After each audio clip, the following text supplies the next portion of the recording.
video I will show you how to create a shared folder on your Synology Disk Station.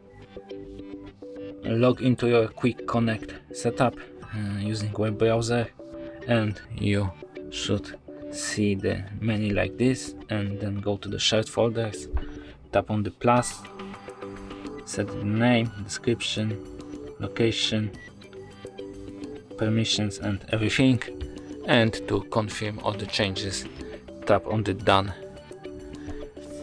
Thank you for watching. If you like this video, subscribe to our channel and give us a like.